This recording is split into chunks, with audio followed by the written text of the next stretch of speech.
think that does it. I'm up to 7. Are we up to 7? Yes, I have 7 now. Okay, then that does it, Sandy. All right. Good morning, everybody. Today, this is the beginning of the project subcommittee meeting for the Critical Area Commission. My name is Sandy Hertz, and I'm the current committee chair. We are holding this meeting virtually due to the current public health emergency, and the meeting is being held using Microsoft Teams and will be streamed live to the public. The public will be able to view the meeting from the Commission's website, and the meeting will be closed captioned. A video of this meeting will be provided on our website in accordance with the Open Meetings Act requirements. Just some ground rules for the meeting. All microphones should be muted if you're not presenting. We ask that you hold all questions or comments until the end of each presentation. If you have a question or comment, please note in the chat box that you would like to speak. I will call your name. Sorry for the dogs in the background. I will call your name in order. 1 second. Sorry, guys. Somebody.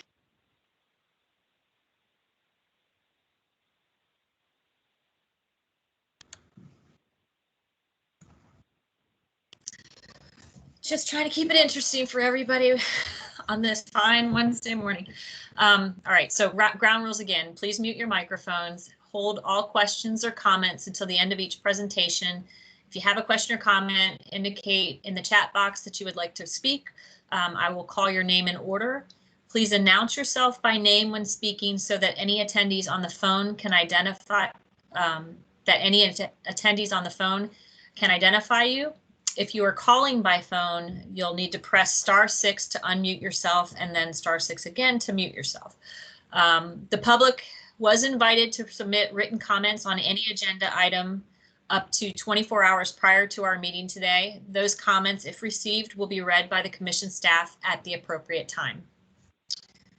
And I believe that, Charlotte, if you could just run through again real quick who you have in attendance for the record. Sure. If I don't call your name, please let me know so I can add you to our attendance list. I have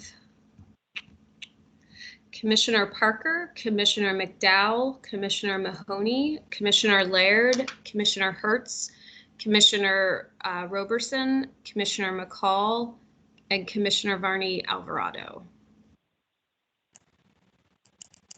All right, thank you for that, Charlotte. We are going to go ahead and get started with our agenda for today. The first project that is going to be presented is the Eastern Correctional Institute high temperature hot water line and security fence upgrades, and it will be presented by Kate Durant. So Kate, if you're ready, please begin.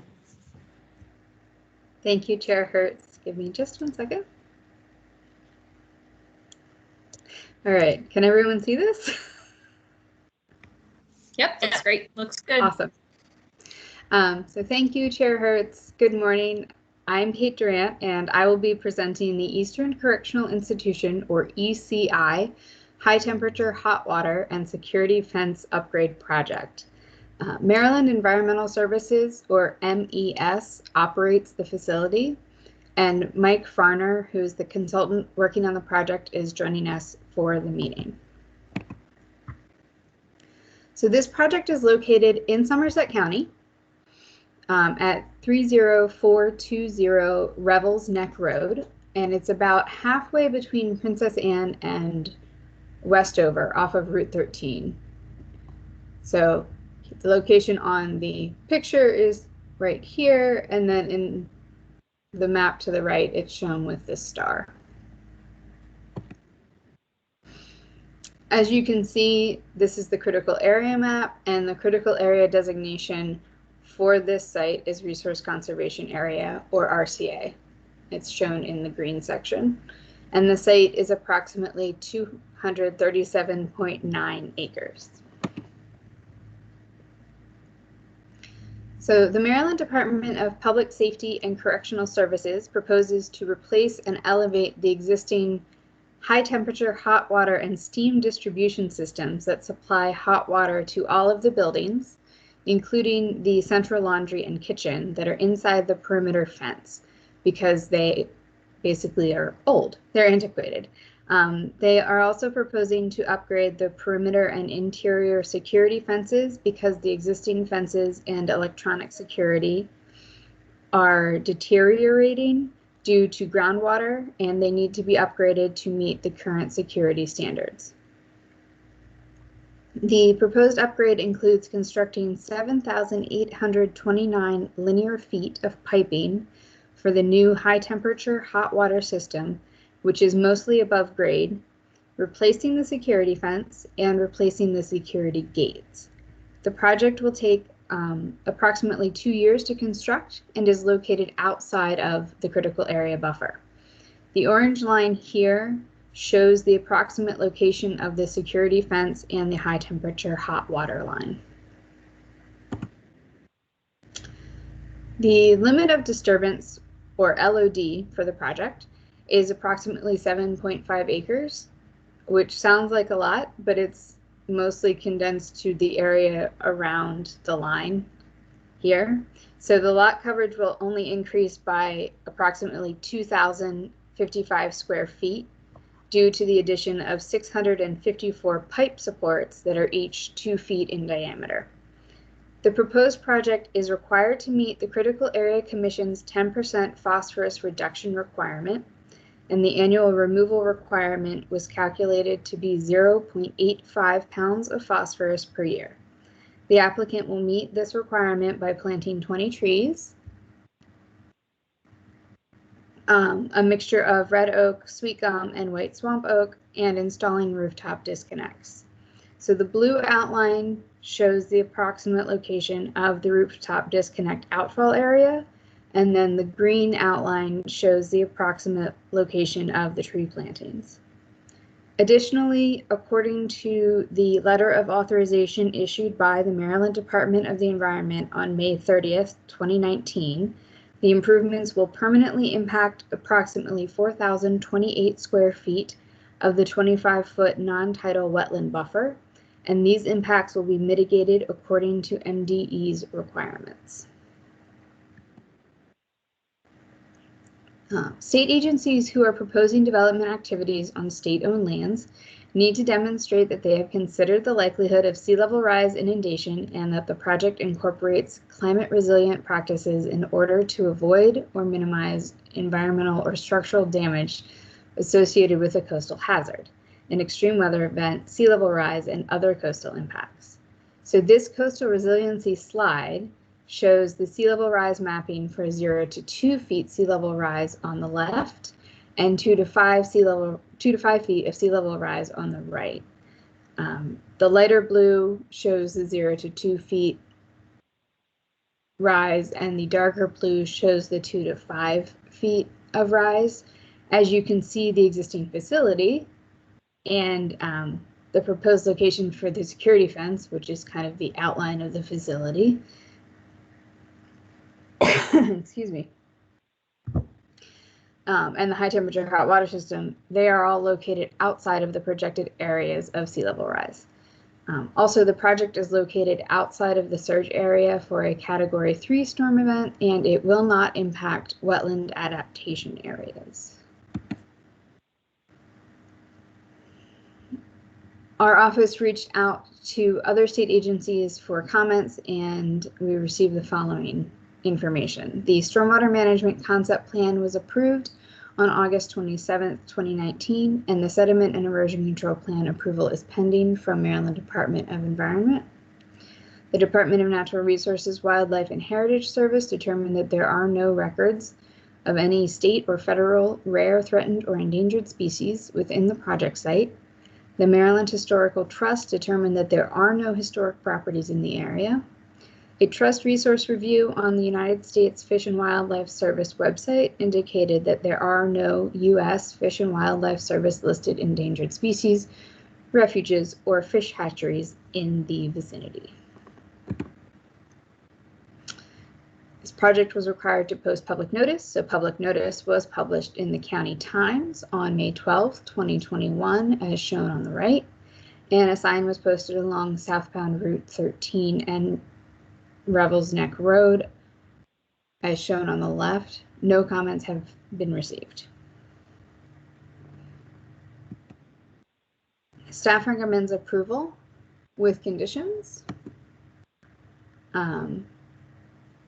Conditions are: 1, Maryland Environmental Services shall provide a signed planting agreement to commission staff within 60 days of completion of the project.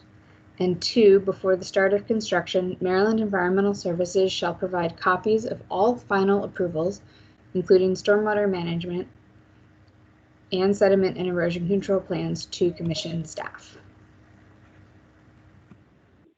Does anyone have any questions?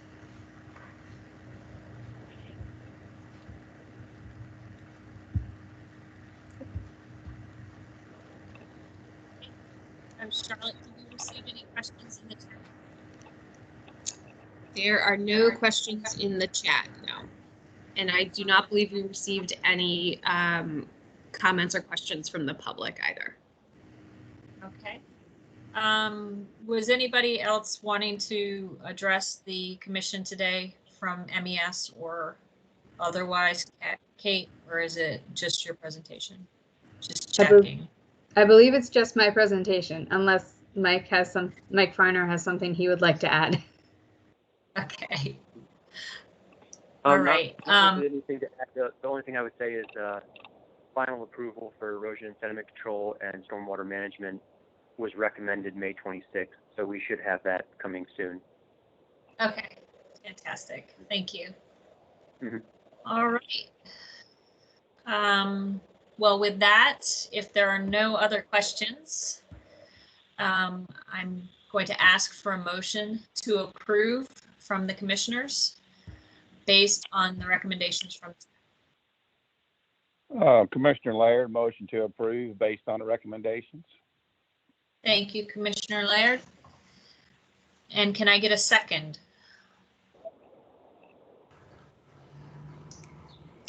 Motion to approve from Commissioner McCall. Second. Thank you, Kat. Second from Commissioner McCall. Any further discussion? Hearing none, I will call for the vote. We're only going to take roll call if there are any nays or abstentions. So all those in favor indicate by saying aye. Aye. Aye. Aye. All right, and were there any abstentions or nays that want to be recorded? All right, motion has been approved. Thank you. At least through this part. You still got the second part this afternoon, so good job, Kate. Thank you. All right. Moving to the next agenda item for today. Up next we have Jen Esposito, and she is going to be presenting on the Maryland Department of Transportation, Maryland Port Administration's Memorandum of Understanding, their Exhibit A4 update. Thank you. Good morning, all. Gonna attempt to share my screen. When I have my presentation up, I won't be able to see you. So verbally let me know when you can see the presentation. It is up. You're good. Awesome. Okay. So thank you, Chair Hertz. Again, my name is Jennifer Esposito, and today I'm presenting the Maryland Department of Transportation Memorandum of Understanding, Exhibit A4 for the Maryland Port Administration. And before I begin, I just wanted to inform you that we do have representatives here today from MPA. We have Amanda Pinafiel, we have Jeffrey Newmeyer, and Ben Kowalski. I totally butchered your last name, I'm sorry. And we also have MPA's consultant, Paul Nevenglowski, to help answer any questions. So the reason for today's proposal, under Natural Resources Article 8-1801 and COMAR 270203, the Critical Area Commission is required to approve any action by a state agency which results in the development in the critical area on state-owned land, private lands, or lands owned by the local jurisdiction. COMAR 270203 specifically gives the Commission the ability to enter into a general approval with the state agency to seek approval for programs or classes of activities that result in development of minor scale in the critical area. And this has generally been commonly implemented through the use of a Memorandum of Understanding, or MOU, between the Commission and the state agency. The existing MOU between Mdot and the Critical Area Commission was updated in 2019. The MOU outlines the process for review and approval by the Commission for Mdot projects located within the critical area. It describes the responsibilities of both parties and includes the process to be used by both parties to establish mitigation banks. The MOU includes exhibits for each of the Mdot's transportation business units, or TBUs. The exhibits are specific to each TBU and include specific projects that can be reviewed, the thresholds for disturbances or impacts for the project that can qualify under the MOU, and the necessary mitigation. The proposal today represents the update of the MPA exhibit, which was last updated in 2007. And as we work our way through the presentation today, I ask that you have out a copy of the Exhibit A4 so that you maybe follow along with some of the sections that will be referenced during the presentation. The MPA is the state agency responsible for increasing waterborne commerce through the Maryland ports for the benefit of the citizens of the state. To fulfill its mission, MPA must operate along the water's edge, and many of its operations are deemed water dependent. Most of MPA property are highly developed and industrial in nature.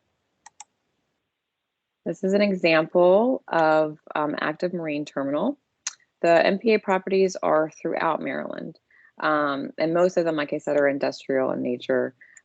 This is a Seagirt Marine Terminal to the north and Dundalk Marine Terminal to the south. Properties for MPA also include active dredge material containment facilities. They look a little different, but they're still very industrial in nature. And also includes the more environmentally sensitive restoration areas such as Poplar Island. So the goal for the updated exhibit is to streamline the review process for MPA projects and other changes intended to bring this exhibit into similar conformance with recent updates to other exhibits, as well as address issues that have risen since the 2007 approval. Over the past 2 years, Commission staff has worked with MPA staff and MPA's consultant to update this exhibit. While the overall layout and structure is similar to other Mdot TBU exhibits, the amended exhibit includes new innovative concepts and provisions which have not been previously used in other MOUs with other state agencies or in exhibits with other Mdot business units. The updates include: we designated portions of MPA property as waterfront industrial area. We mapped areas designated for environmental restoration or conservation as designated restoration areas. We updated and restructured the categories of general approval, and we revised the mitigation section to include a fee in lieu structure. And we also included annual reporting and tracking requirements. This updated exhibit should not be completely new to the entire project subcommittee. While we do have a handful of new commissioners back in June of last year, Annie Sekeric, Commission staff, presented an overview of the update to the subcommittee, and I will discuss these updates in greater detail as we move through the presentation. So I want to draw your attention to page A42 of the exhibit. This covers Section A, and the purpose of this section is to designate MPA properties as either waterfront industrial area, or WIA, or designated restoration areas, or DRAs. And that depends on the site-specific activities and uses performed on the site. Natural Resources Article 8-1808.3 allows impervious surface in the buffer for certain approved activities, such as if it's a water-dependent activity or facility, if it's within a mapped modified buffer area, under a local variance, or provided in a waterfront revitalization area or a waterfront industrial area. All MPA facilities that are not mapped as designated restoration areas are considered a waterfront industrial area. This designation allows MPA to continue its daily operation without assessing the water dependent nature of each individual proposed activity or traditional buffer mitigation. This also accommodates some types of cargo, other non-water dependent storage, and processing facilities that are required on the terminal to support operations. And as an example of a WIA is an active marine terminal. A lot of the dredge material containment facilities are also considered a WIA, and as you can see that it is very heavily industrial in nature. The area is impervious surface all the way up to the bulkhead, and almost every square inch of the impervious surface is utilized. So currently, the portions of MPA property which are designated for environmental restoration or conservation will be classified and mapped as designated restoration areas. Non-water dependent activities are to be located outside the buffer at DRAs. This is really just the business as usual. Currently, designated restoration sites include Poplar Island, as you see here, also Hart Miller Island. It also includes Masonville Cove, the Hawkins Point Mitigation Bank site, and the Swan Creek easement area at Cox Creek. So now we're moving on to Section B of the exhibit, which covers category of general and commission approval. Section B starts on page A4-4 of the exhibit. And this covers category 1, 2, and 3 project types. So category 1 projects can be found on page A4-4 through 10. These projects are limited reporting activities that cover maintenance activities or minor improvement projects. There is a list of parameters that each project must meet to qualify under a Cat 1 project. Category 1 is divided into 2 subcategories, Category 1A and Category 1B. Category 2 includes minor redevelopment or new development activities. The layout for this category is a bit different compared to other TBU exhibits in that the project types are not specifically listed. Instead, qualifying parameters and limits are prescribed. These can be found on pages A4-10 through 11. Projects with minor exceedances to the parameters may still be reviewed under Category 2 if written justification is provided. Critical area staff will review the submittal and notify MPA on whether we concur with the granting of an exception or if we elevate the project to Category 3 for full commission review and approval. Category 2 project submittal requirements can be found on page A4-12 of the exhibit. And moving on to Category 3, you can refer back to page A4-12 through 13. Category 3 projects are major development activities that will require commission approval. Category 3 is not included in other MOUs, but we felt it was necessary to provide more guidance when identifying projects that fit under Category 2. For example, projects that exceed Category 1 thresholds, but are smaller in size and scope than the project types listed under Category 3 will most likely fit under Category 2. Additionally, Category 3 projects are included in the exhibit because of the new mitigation structure that is eligible for all MPA projects. And I'll provide an example of each project that will fit under each project type. So the purpose of Category 1A is to allow for non-development related activities, maintenance activities for existing facilities, and minor improvements to existing facilities. This can include, but not limited to, the removal of trash and debris or cleanup efforts, maintenance of existing pavement, parking lots, roadways, and site management activities within the confines of the dredge material containment facility. And this includes interior dikes, dewatering, grading, etc. For the full list of Category 1A projects, please refer to pages A4-6 through 9 of the exhibit. The purpose of Category 1B is to allow for minor improvement projects to existing facilities that require mitigation. These activities are frequently proposed by tenants who lease the MPA property and want to improve the site to meet their specific needs. This often requires a quick review timeframe.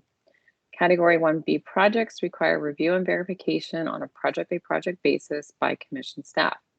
Also, Category 1B projects may require fee mitigation, and size limitations may apply depending on the structure type.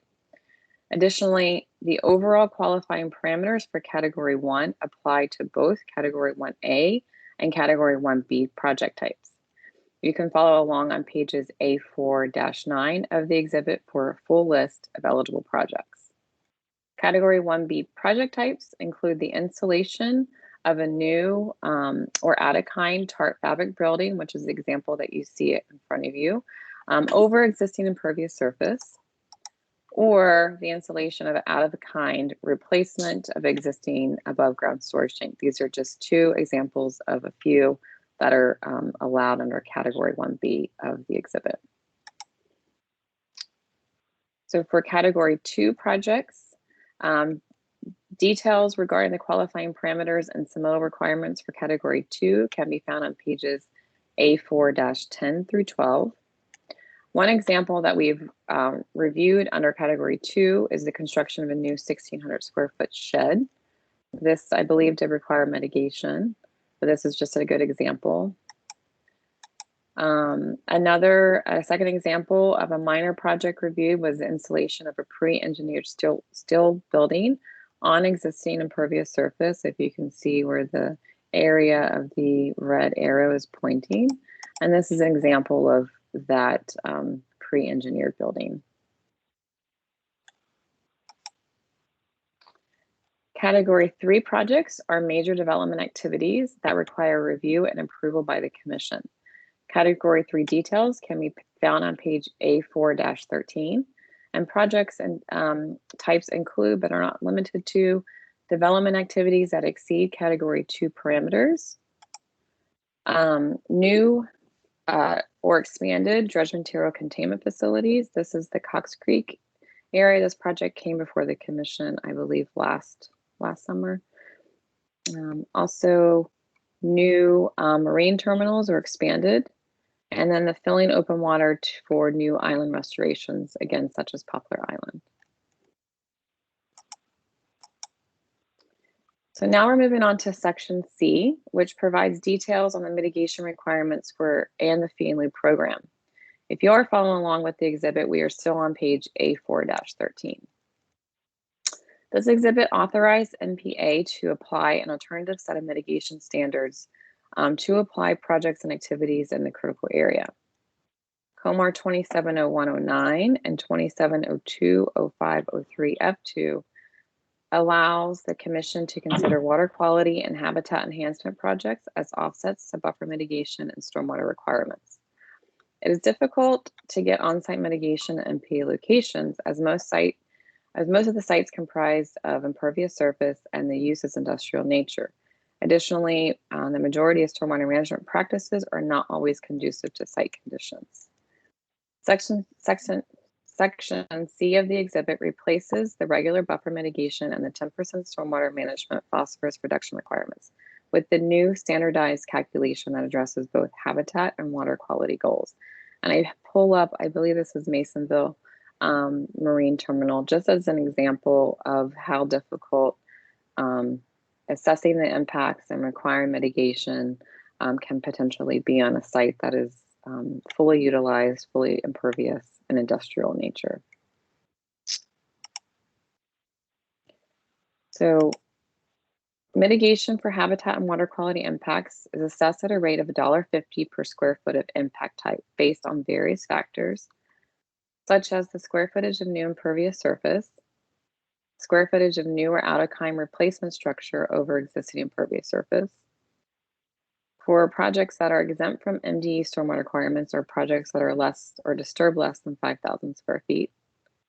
And the mitigation ratio for impact types ranges between 0.5 to 1 to 2 to 1 based on the location of impact. So if it's located inside or outside the buffer or over open water. For the full list of habitat and mitigation rates, please see pages A4-13 through 14. Initially, staff established separate rates for habitat and water quality impacts. However, after considerable research by both MPA and Commission staff and evaluating the average costs associated with meeting the stormwater management requirements of previous MPA projects, it was determined that $1.50 would be more than adequate to address water quality needs. Additionally, $1.50 is already the minimum required in COMAR for buffer mitigation. Given that both stormwater and buffer can be addressed through offsets, which provide both stormwater and habitat benefits, the two mitigation types were combined. Please note that the fee in lieu rate and the impact types that we base such rate, as well as the eligible offsets, works for MPA properties, and that this structure or this amount may not necessarily be transferable to other state agencies. This proposed structure is very specific to MPA, its operations, and the on-the-ground conditions of MPA properties. And research was conducted to find a structure that worked for both MPA and critical area, while ensuring that the goals of the critical area are still being met. So MPA may satisfy mitigation requirements through a fee in lieu program. This as approved by the Commission. Details on the fee in lieu program can be found on page A4-14. Fee in lieu can be used for plantings, whether it's inside or outside the buffer, stormwater management practices with a habitat component, other innovative beneficial habitat and water quality projects, or in accordance with a partnership through a separate agreement. Later today, you will hear a presentation by Ms. Annie Sakarik for an MOU that outlines a fee in lieu program for which, if approved, MPA may utilize. And this is Masonville Cove, which was a restoration project, a very successful restoration project, was just a more large-scale example of what a fee in lieu program can do. And lastly, we're moving on to Section D, which is the annual reporting and tracking requirements. So MPA is required to submit an annual report to the chairman by March 1st to cover projects for the previous calendar year. The reporting requirements are broken down by category type and if the project generates a fee in lieu mitigation. The full list of reporting requirements can be found on pages A4-15. And just a brief note about climate resiliency, COMAR 2702-05-02A2 requires state agencies to conduct an assessment of climate resilient practices that address coastal hazards, extreme weather events, and sea level rise. MPA currently reviews projects during planning to determine if they are located in a zone excuse me, of sea level change and flooding. MPA works across departments to avoid or minimize potential environmental and structural impacts that could occur in these locations. Additionally, MPA reviews applicable capital projects in accordance with COSMAR construction guidance to ensure avoidance and minimizations of impacts to propose projects in vulnerable locations. Given this, Commission staff will consider all Category 1 projects to meet the Commission's climate resiliency regulations within COMAR. Projects that fall under Category 2 or 3 will be required to address the Commission's climate resiliency requirements on an individual basis.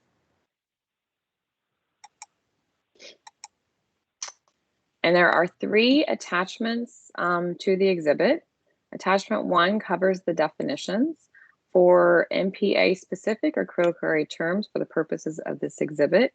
And you can find that on pages A4-18 through 20.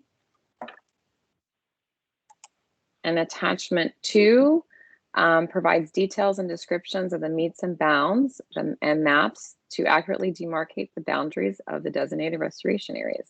And that can be found on pages A4-21 through 31. And lastly, attachment 3 is a vegetative management activities general overview. That can be found on pages A4-32 through 34.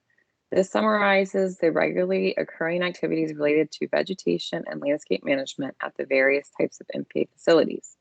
Types of allowed activities listed within the summary include invasive management, control invasive vegetation management to maintain the integrity of dikes and spillways, and the treatment or removal of species identified as invasive, noxious, or problematic to cargo export locations, such as Australia. These attachments are meant to be a living document and may be updated on an annual basis. And with that mouthful, Commission staff recommends approval of the Mdot MOU Exhibit A4 for the Maryland Port Administration as proposed. And with that, I will turn it back over to Subcommittee Chair Hertz. Thank you, Jen. Charlotte, did we have any questions from the chat? Does not look like there are any questions in the chat, no. And were there any public comments or was there any other input provided on this project? We did not receive any public comment. All right. Okay, well, I'm going to ask for a motion to approve the Exhibit A4 for the Mdot Maryland Port Administration. Are there any commissioners that would like to enter a motion for approval? Move to approve by Pat Mahoney. Thank you, Commissioner Mahoney. And can I get a second? Second by Commissioner Laird. Thank you, Commissioner Laird. All right. At this point, all those in favor, please indicate by saying aye. Aye. Aye. Aye. And I am going to just indicate that I am abstaining from this vote as I work for Mdot. So if you could make a note of that, are there any other commissioners that are abstaining or have a nay vote for this? All right. Thank you, everybody. We're going to move along now to the next agenda item. And as Sandy, can I sure. Kate or Emily, do I need to do a roll call if Sandy is abstaining? Technically, you probably should. Yeah. Okay. Okay. Sorry, guys. Nope, that's okay. That's okay. Okay. When I call out your name, if you can just unmute yourself and say yay or nay, that would be great. And if I miss you, it's by accident, and please tell me. Okay. So, Commissioner Parker. Yay. Thank you. Commissioner McDowell. Yay. Commissioner Mahoney. Aye. Commissioner Laird. Yay. Commissioner Hertz. Abstain. Thank you. Commissioner Roberson. Yay. Commissioner McCall. Yay. Commissioner Varney Alvarado. It looks like she put in the chat, yay. Commissioner Grant. Yay. And Commissioner McCarthy. Yay. And did I miss anyone? Fantastic. Thank you all. All right. Sorry about that, guys. You might have to do that again for the next one. So the next agenda item is going to be presented by Annie Sakaric, and she is presenting on the Maryland Department of Transportation, Maryland Port Administration, Critical Area Commission, Chesapeake Bay Trust, Memorandum of Understanding for Mitigation Fee in Lieu Funds. So Annie, whenever you're ready. Thanks, Chair Hertz. Yeah, that was a mouthful, but yeah. I am Annie Sakaric, and I will be reviewing the proposed three-party Memorandum of Understanding, or MOU, between the Maryland Department of Transportation, Maryland Port Administration, or MPA, the Critical Area Commission, and the Chesapeake Bay Trust. We do have representatives from MPA and the Trust on the call, and I would like to thank them for all their time and cooperation throughout this process. So as you saw in Ms. Jennifer Esposito's presentation previously, there was a similar aerial image. This is of two MPA facilities in Baltimore City, Seagirt Marine Terminal and Dundalk Marine Terminal. Both of these properties are active terminals and are highly developed, even up to the buffer. Therefore, it is difficult to find appropriate space on site for mitigation resulting from development activity in the critical area. Currently, if mitigation requirements cannot be fulfilled on site, MPA uses approved off-site mitigation banks. However, those sites are nearly closed, so Commission staff have worked with the port to identify alternative approaches for mitigation. The mitigation section of the MOU between the Maryland Department of Transportation, or Mdot, and the Commission recognizes the unique development needs of Mdot's individual transportation business units, or TBUs, and it allows for mitigation banks and innovative mitigation opportunities. Various Mdot TBUs, including MPA, have established exhibits under the general MOU in order to customize critical area review processes based on their specific needs.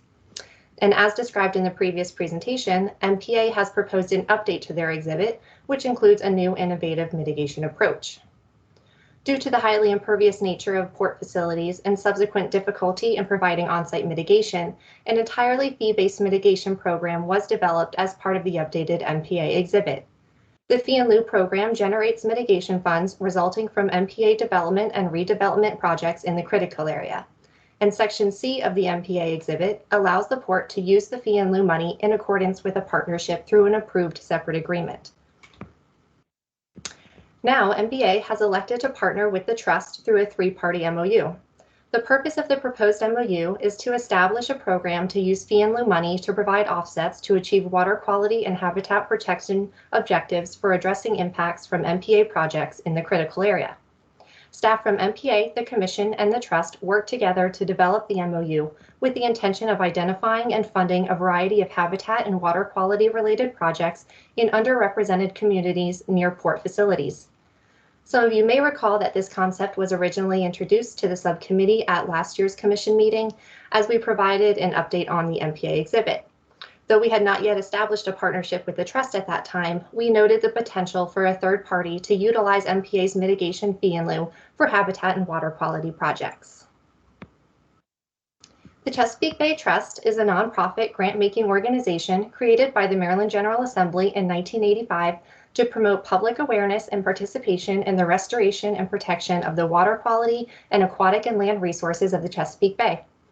With funding from sources like the Maryland Bay Plate Program and various federal, state, and county partnerships, the Trust has established competitive grant programs to fund environmental education and restoration initiatives throughout the Chesapeake Bay watershed.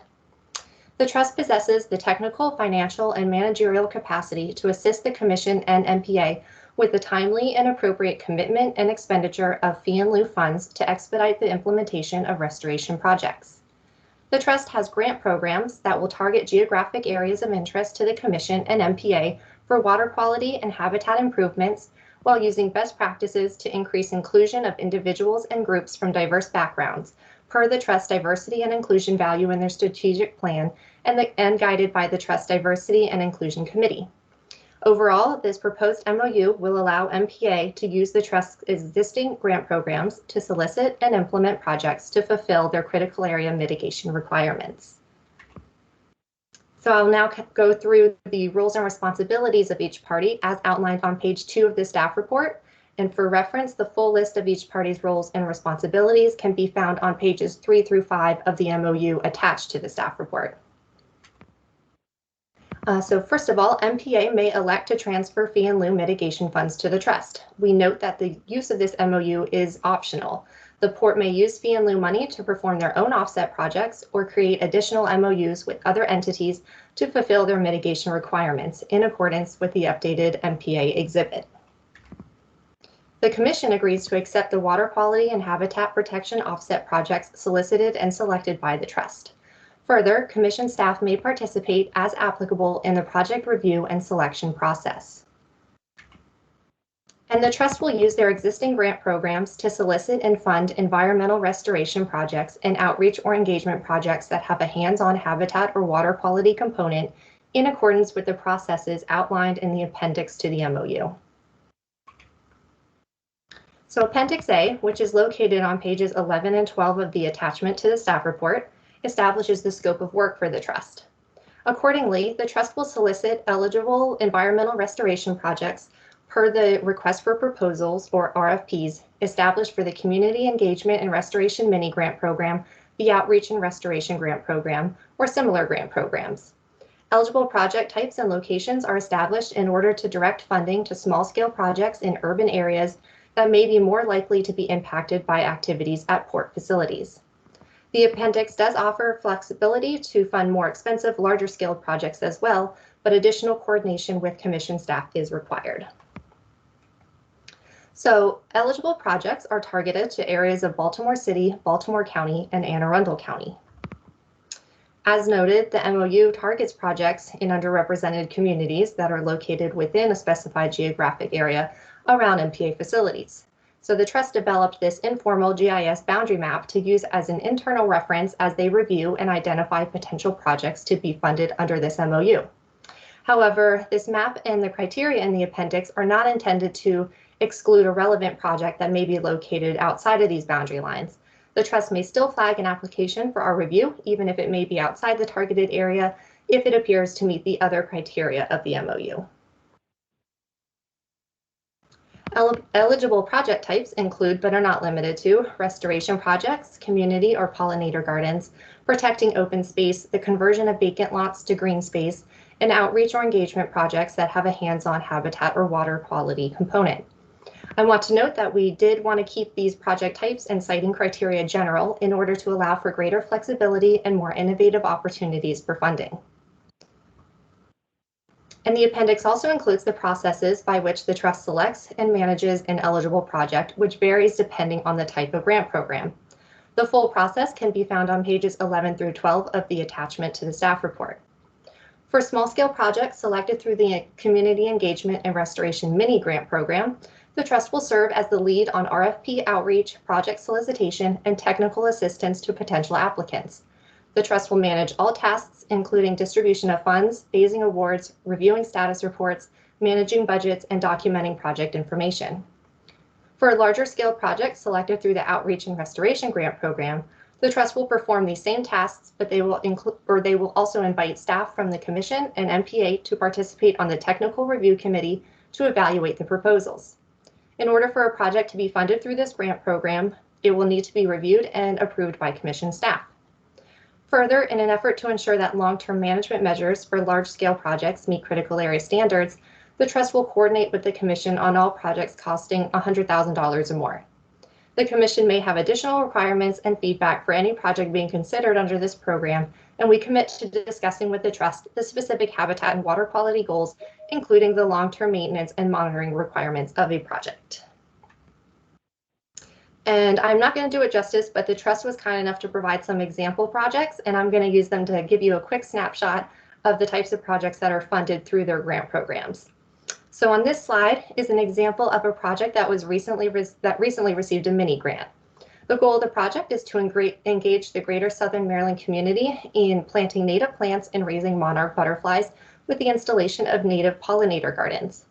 In the fall, the Trust will co-sponsor a monarch fiesta and invite the local community to help tag the migratory generation of monarchs as they depart to overwinter in Mexico. The Baltimore Tree Trust used a $5,000 mini grant award to plant trees, remove impervious surface, and clean up trash while engaging volunteers in Baltimore City. And here's an example of a larger scale project that was awarded under the Outreach and Restoration Grant Program. With their award, a church in Baltimore was able to install a bioretention system in order to treat runoff from the parking lot. And then this is a project from 2016 that also received an award through the Outreach and Restoration Grant Program. This award funded the installation of a stormwater best management practice in Prince George's County. From these examples, you may have noticed the difference in the scope and cost between the first two mini grant projects and these last two larger scaled outreach and restoration projects. And hopefully that gives you an idea of the types of applications that the Trust receives and reviews through their existing grant programs. But again, we do have a representative from the Trust on the line, and I'm sure she'd be happy to provide additional information or examples at the end of this presentation if there are any questions about these grants. And finally, the Trust is required to provide the Commission and MPA with an annual report on the status of funds encumbered, funds that are available yet remain unencumbered, and all projects planned and implemented under the MOU. Commission and MPA staff will review the reports to ensure that the Trust is awarding the fee in lieu money in a timely manner and consistent with the purposes of the MOU. If necessary, all parties will meet if there are any questions or conflicts regarding how the funds are being awarded.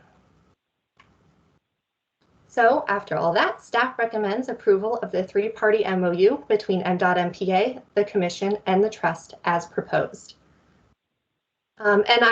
Real quickly, before I turn it over to Chair Hertz for questions, I would like to introduce Sadie Dresser, the Director of Restoration Programs with the Trust. We worked closely with Sadie throughout this process, and she's been extremely helpful in helping us understand the Trust programs and processes and making accommodations for this specific partnership. So Sadie, if you are on the line, is there anything that you would like to add real quick? Hi, everyone. This is Sadie. Annie, great job. A great overview. Thank you for considering this partnership. We're really looking forward to working with you all, and just wanted to lend our credence to that we've done this for a long time, and we're dedicated to getting these projects that promote habitat and resiliency and will look beautiful and function well and meet the needs of this MOU. So with that, I'll help take any questions. Thanks.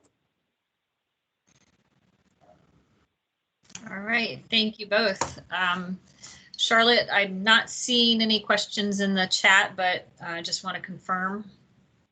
Nope, there are no questions in the chat, and we did not receive any comments from the public on this. Thank you. Well, before I call for a vote, are there any questions from the commissioners?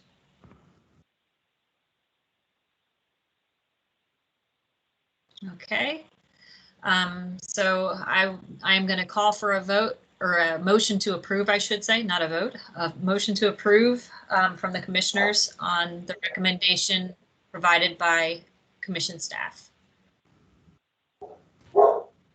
This is Commissioner Grant. I move to approve. Thank you, Commissioner Grant. And can I have someone provide a second? This is Commissioner Robertson. Second. Thank you, Commissioner Robertson. This is another one where I am going to be looking to abstain from the voting. So Charlotte, if you wouldn't mind going through the roll call. Sure, give me one sec. Okay, when I say your name, if you can just unmute yourself and respond with yay, nay, or abstain, that would be great. Commissioner Parker. Aye. Commissioner McDowell. Yay. Commissioner Mahoney. All right, I had to do a voice vote. So I'm back.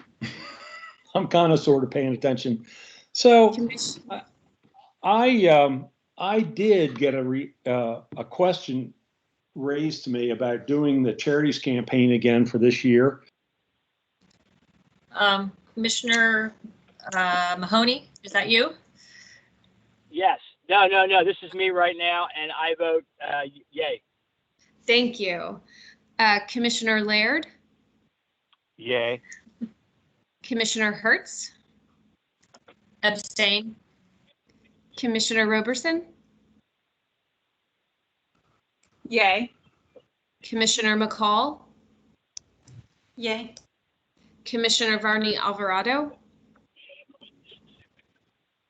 She's put yay in the chat. Thank you. Commissioner Grant. Yay. And Commissioner McCarthy.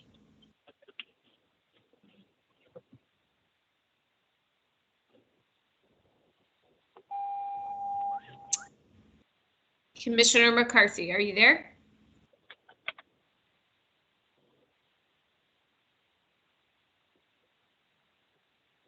If you're muted and you're on the phone, you should press *6 to unmute yourself.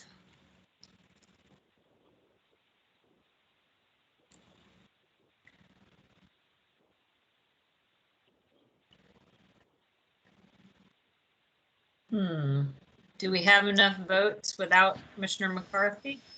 I think so. So that would make it 8 yays and 1 abstention. Yes. Kate, that works. Okay. Thank you. All right. All right. I promise that's the last time we'll have to do that today, as far as I know. So thank you, guys. All right. Next agenda item will be presented by Michael Grassman. He is going to present the Maryland Historical Trust and Jefferson Patterson Park Museum Memorandum of Understanding, the general approval. Thank you, Subcommittee Chair Hertz. We're going to keep the MOU train rolling here. Can everyone see my screen? Yes. Yes, we can. Good job. Okay, great. Thank you, everyone. Today I'm going to talk to you a little bit about the Memorandum of Understanding between Maryland Historical Trust, Jefferson Patterson Park, and the Critical Area Commission. For those of you that are unfamiliar with Jefferson Patterson Park and Museum, or JPPM, it is located in Calvert County, near the town of St. Leonard, along the banks of the Patuxent River. It is a state-owned property that is owned and managed by Maryland Historical Trust, and the encompassing land area, infrastructure, utilities, and facilities are located within Maryland's critical area in lands designated resource conservation area. I will have, or should have, Greg Pierce and Marika Arce from JPPM in attendance, and they can help answer some questions after the presentation is over. I've also tried to include a bunch of pics of the park and various facilities for those of you who have not attended, because I encourage you to visit it if you are ever in the area. As we have touched upon in the two previous presentations, the COMAR 270203 grants the Commission the authority to enter into these types of agreements, provided an MOU describes a process by which classes of activities will be conducted so as to conform with critical area requirements. JPPM, on behalf of Maryland Historical Trust, seeks Commission approval of this Memorandum of Understanding governing certain activities on JPPM land within the critical area. Should an activity exceed the parameters outlined in this MOU, Commission staff shall direct JPPM to submit projects for full review by the Commission. The proposed MOU, including Exhibit A, Attachment 1 to Exhibit A, and Attachment 2 to Exhibit A, will cover a variety of activities within JPPM, and they are all included as attachments to your staff reports. A little bit of background about JPPM, if you're unfamiliar with it. The lands of JPPM are owned and managed by Maryland Historical Trust. They're listed in the National Registry of Historic Places as a Patterson Archaeological and Historic District. And the archaeological sites throughout the park span over 9,000 years of human use and occupation throughout Maryland. The lands were donated in trust to the state of Maryland by Mary Marvin Breckinridge Patterson on June 16, 1983. The property itself houses a number of different facilities and activities, including trails, water access, the Maryland Archaeological Conservation Laboratory, or the MAC Lab, which is pictured in the top right-hand portion of this slide. There's a 20th century Point Farm complex, a visitor center, event space, and as pictured in the bottom right-hand corner of your screen, an authentic representation of a Native American village. The park also hosts a variety of different activities throughout the year. They put on display various artifacts that they find from their archaeological dig sites. They host the Celtic Highland Games. If you're in the area this weekend, they're going to be having a Marvelous Mutts demo. And I believe this is the 24th annual Bernie Fowler's Patuxent River Wade-In, which is something that they've done to help check and test the water quality of the Patuxent River. All right, so the purpose of the MOU is to provide a mechanism for actions necessary and necessary mitigation while keeping projects at the staff review level.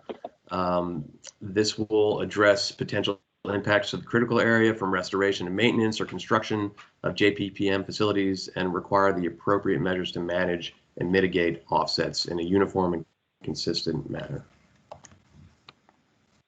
The structure of the MOU itself pertains to the legal agreement between JPPM and the Critical Area Commission, including each party's responsibilities. Exhibit A of the MOU is a specific breakdown of projects allowed to be reviewed under the MOU and the qualifying parameters for each category of project. Attachment 1 to Exhibit A is the master mitigation plan for the entirety of the property in JPPM in the critical area. And Attachment 2 to Exhibit A is a site-wide climate resiliency analysis, which provides a baseline tool for JPPM staff to use when considering critical area climate resiliency requirements for specific projects. The specific project review parameters are outlined in Exhibit A. Activities are either classified as Category 1 activities or Category 2 activities. Category 1 activities allow for maintenance or minor improvements to existing facilities such as roads, landscaping projects, trails, and stormwater management. There are no clearing limits or mitigation requirements for the removal of volunteer saplings within specified areas of the park. A list of eligible projects for Category 1 activities is noted in Exhibit A. And if a project comes in that cannot meet the Category 1 requirements, it can be reviewed potentially as Category 2. An example of a Category 2 project is the Patterson House, which is pictured in the background of this slide. These are new and replacement or repair projects, development activities or changes to the layout or design of existing facilities. The 10% pollution reduction requirement for Category 2 projects will be assessed on a case-by-case basis. The qualifying parameters of this MOU state that no impacts to habitat protection areas other than the buffer may occur unless they are minor in scope or consistent with COMAR Title 27. Category 2 projects also have established thresholds for forest and developed woodland clearing limits. They must provide appropriate mitigation for any clearing. They must limit disturbance to the buffer, and they must incorporate climate resilient practices using the site-wide climate resiliency analysis, which is attachment 2 to Exhibit A. The Commission and JPPM staff work closely together to standardize mitigation requirements, recognize that there are some unique needs and constraints in JPPM. At the same time, we must comply with critical area regulations. The collaboration resulted in the Master Mitigation Plan, which is attachment 1 to Exhibit A. This establishes guidance for stormwater management mitigation, including identifying appropriate and feasible stormwater management best management practices, as well as identifying appropriate on-site and off-site areas where stormwater mitigation or planting mitigation may be accomplished.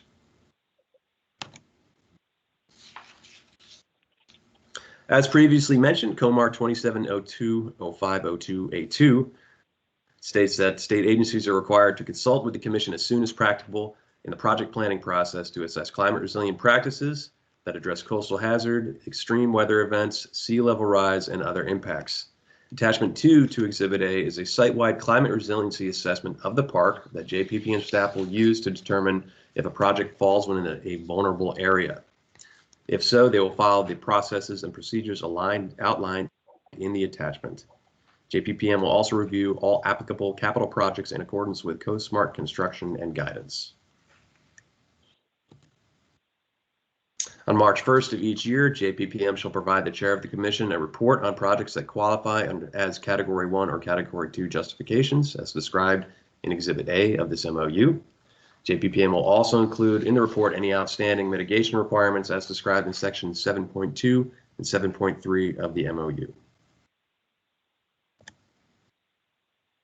The exhibits and their attachments may be amended periodically with the written consent of the points of contact listed in the MOU.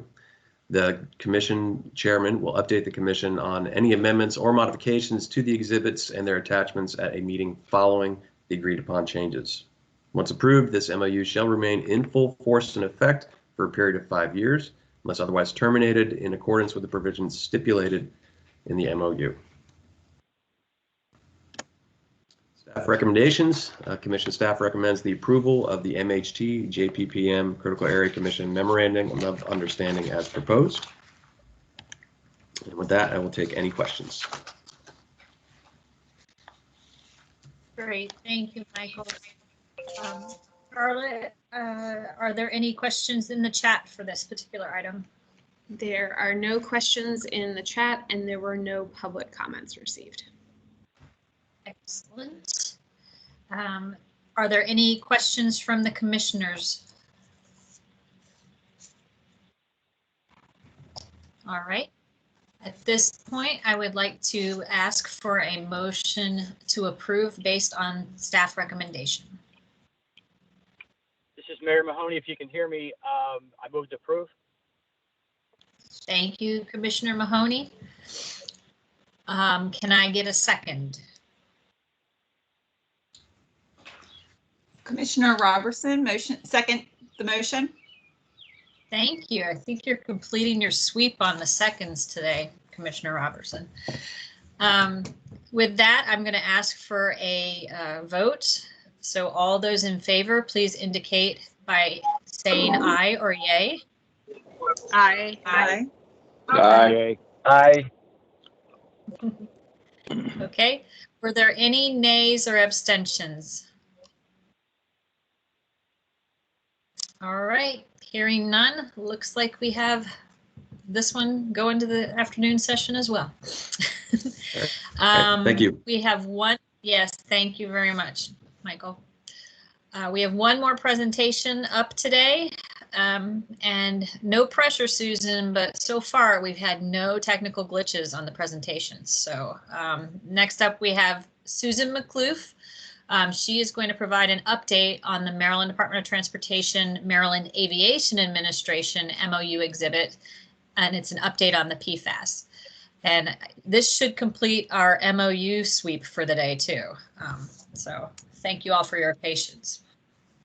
So thank you, Chair Hertz, and yes, I will do my best to bring this project meeting to a close. So good morning, everyone. This is Susan McCloof, and I will be presenting an update to the Maryland Department of Transportation Memorandum of Understanding with the Critical Area Commission, better known as the Mdot MOU. So as a reminder, at the April 7th, 2021 meeting, the Critical Area Commission voted to approve the MAA exhibit to the Mdot MOU. The approval included a condition requested by the project subcommittee that the commission determine how per and polyfluoroalkyl substances, or PFAS, reporting requirements could be incorporated into either the Mdot MOU or the individual Transportation Business Unit, or TBU, exhibits to the MOU. To address this condition, a meeting was held on May 17, 2021. A memo was sent to the project subcommittee. A draft amendment to the Mdot MOU was composed, and this presentation will review the memo and the draft amendment. So PFAS are a group of man-made chemicals that have been manufactured and used in a variety of industries around the globe, including in the United States, since the 1940s. PFOA and PFOS are the most studied PFAS chemicals. Both chemicals are very persistent in the environment and in the human body. There is evidence that exposure to PFAS can lead to adverse human health effects. Scientists are still learning about the health effects of exposure to PFAS, and more research is needed to fully understand how PFAS affects human health. So as noted earlier, a meeting was held on May 17th. Staff from the Critical Area Commission, the Maryland Department of the Environment, the Maryland Department of Natural Resources, Mdot Secretary's Office, and Mdot MAA were in attendance. During the meeting, MDE staff summarized current efforts at the federal and state levels regarding PFAS. MDE staff also clarified that any project that requires a federal permit must provide certification from the state that the proposed discharge complies with the state's water quality standards. Maryland's water quality certifications and water quality standards do not allow the release of toxic substances in toxic amounts. Therefore, any permit, whether general or specific to a project, must adhere to these standards. So to summarize the efforts at the federal level, in 2016, the EPA established health advisory levels for drinking water at 70 parts per trillion for PFOA and PFOS. These are not regulatory limits. However, the EPA is moving forward with establishing maximum contaminant levels, or MCLs, for drinking water, and these would be regulatory standards for PFOA and PFOS. The EPA is also conducting toxicity assessments to determine if and when regulatory actions are necessary to address potential health risks associated with exposure to PFAS. At the state level, MDE is looking at PFAS in fish tissue and drinking water. A pilot study was conducted in 2020 to sample oyster tissue. MD has also started collecting samples from public water systems and fish tissue to test them for PFAS. MDE described the work as ongoing and stated that the science is evolving regarding our understanding of how PFAS affects human health and the environment. MDE's goal is to establish a risk-based scientific approach to detect, evaluate, and minimize the impact of PFAS in the state.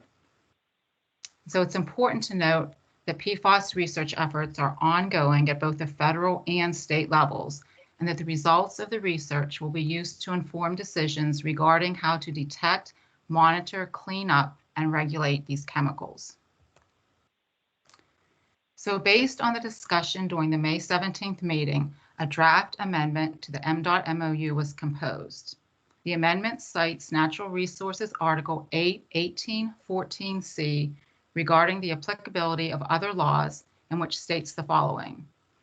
This subtitle is not intended to relieve any obligation otherwise imposed by law or regulation to obtain licenses, permits, or approvals from state and local regulatory agencies, or to comply with applicable state and local regulatory prohibitions or restrictions.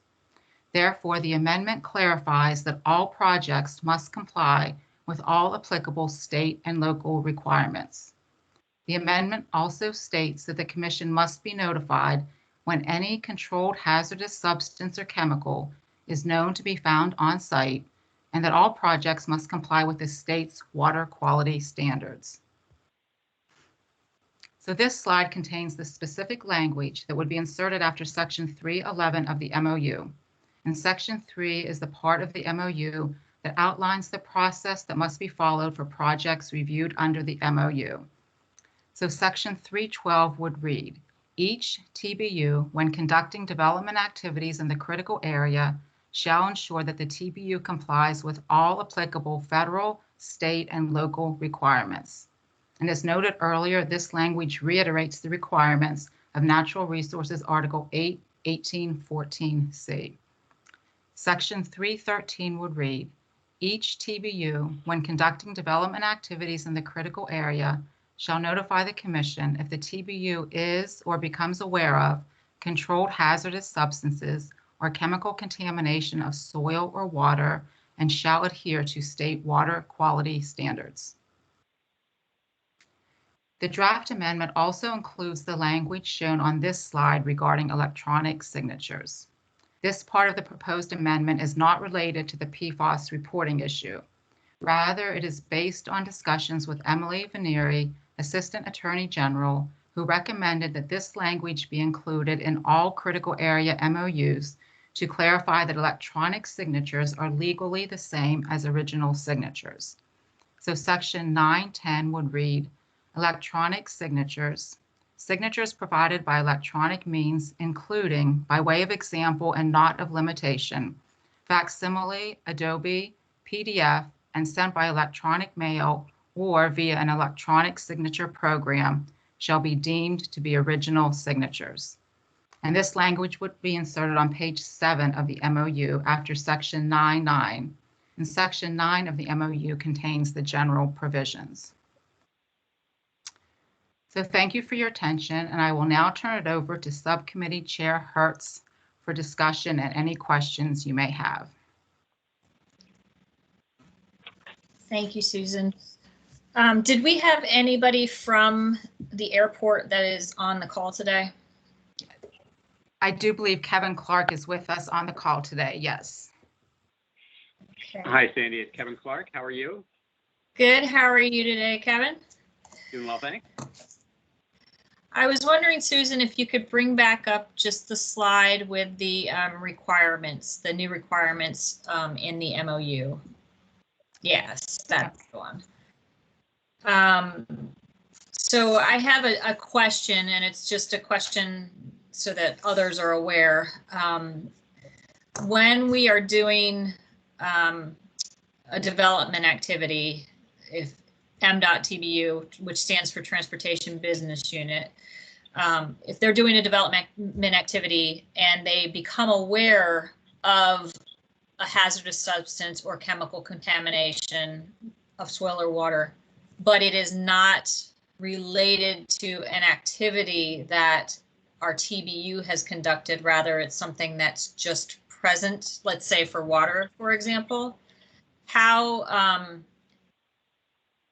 how are those sorts of situations going to be handled? Is that something that is then worked out between the business unit and MDE, or is it, because it says specifically shall adhere to state water quality standards? And I think that's a confusion part for some that might just be reading this. The implication, the way it's written, is that it may be the TBU's fault, for lack of a better way to describe it, that there is a hazardous substance or chemical contamination. But what is the process for determining who is responsible for the water quality standard adherence, in terms of if it's not clearly indicated to be an Mdot activity? Sorry, it was a long question. And maybe Tammy, a good question, and I will defer to others also in the meeting, to Commissioner Robertson from MDE, and also Emily Vanieri, as far as setting out that process perhaps more explicitly in the amendment. and Kevin, I apologize if that's not a question you would have. So if you're clear, just ignore me. But I understand, I think, what you're saying, Sandy. This is Emily Vanieri. I think, well, maybe there's two parts to this. One is who does the notifying, right? And that's the TBU that has to do the notifying. The way it's written is that the TBU has to adhere to state water quality standards. And I believe, as we had talked to MDE, that would be through their permitting, their associated permit, right? So if that was through, for example, their non-tidal wetlands permit or something like that, that adherence to the state water quality standards would be tied to the permit. So I think if your question is who has to adhere, it's going to be whoever the permittee is. But if I'm not understanding your question, try again, and I'll try again. let me present a what if scenario. Okay. So some of our campuses, including the airport at Martin State, had prior tenants that may have had a release of something in this scenario. If we're doing an activity in an area where the prior release of said contamination was the fault of another tenant, how is that handled in terms of compliance with water quality standards? Who is responsible for ensuring that compliance if it's a different party that had the release, if that makes sense? And Tammy may be able to. Yeah, Tammy may be able to cover this one better than I can, but yes, I totally, now I understand what you're talking about. Tammy, do you want to take that? Well, I guess I'll just clarify that the water quality certification is tied to your state license. So that license is going to be in the name of MAA. So the responsibility to adhere to those water quality standards is going to be the responsibility of MAA, even though the past contamination might have been in association with another tenant. That water quality certification is tied to that specific federal permit or authorization. So hopefully that answers your question. Yes. Yeah. I was going to say, and just to add to that, this is Emily Vanieri again. It could be up to MAA or Mdot, for example, to later go after that previous tenant or whoever that responsible person was for actually creating the hazardous condition. So it doesn't limit Mdot from being able to do that, if that makes sense. Yes. Kevin, did you have any additional questions or comments? No, this is Kevin Clark, Maryland Aviation Administration. I think that all makes sense. Us, Maryland Aviation, as the landowner, we require our tenants to get permits for development, and we monitor them and we'll deal with them on any particular impacts.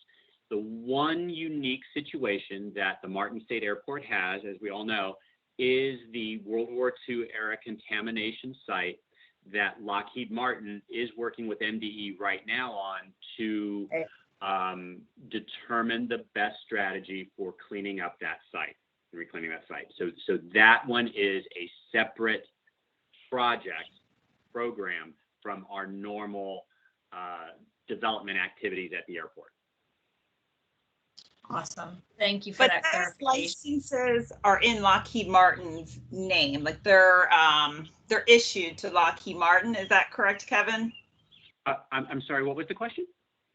So the any authorization or license is issued to Lockheed Martin for those specific projects that are occurring there? Well, for the site cleanup activities, yes, that is their responsibility through consent decree, and we just partner with them because we have to approve, along with MDE, their strategy since we own the property.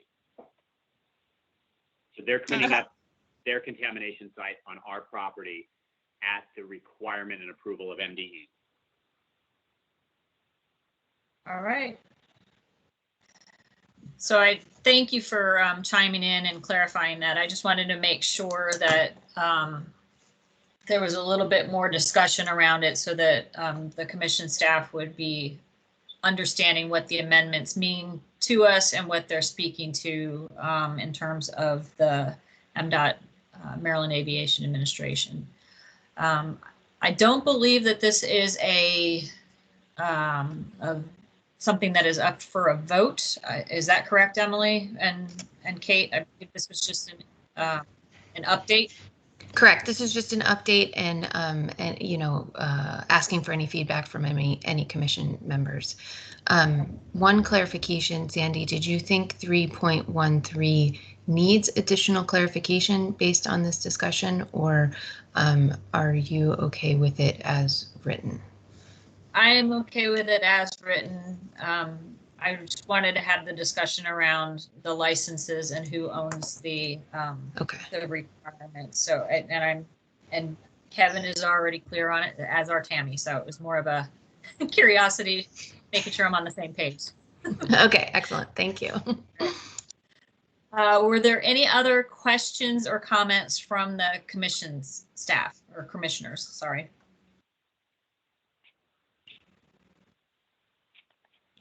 This is Pat Mahoney again from Chesapeake Beach.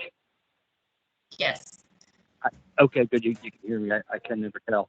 I just want to sort of make a for the record or a statement that this whole PFAS issue, it's prevalent right now. It's definitely in the public eye. We here in Chesapeake Beach have a naval research lab just south of the town, and there's a lot going on with that, and with what the Navy's doing to test, and with the town, what we're doing here in town is we're testing our water on a regular basis. So we meet in work groups with the Navy on a regular basis, and I just want to emphasize that we are all being watched on this issue, so it's important that we do keep it on the forefront, and I do appreciate this update. So I want to say, I'll end by saying thank you for the update. You're welcome. That's all I have. Thank you. All right. If there are no other questions, I believe that we can adjourn until this afternoon's full commission meeting. All right. Hearing no additional questions and seeing no hands raised, I want to thank Susan for her presentation, and Emily and Tammy and Kevin for chiming in and clarifying some things for us. And I guess we will adjourn, and I'll see you guys this afternoon. Thanks everybody for attending. Thanks all. Thank you. Thank you. Thank you. Thank you. Thank you, everyone.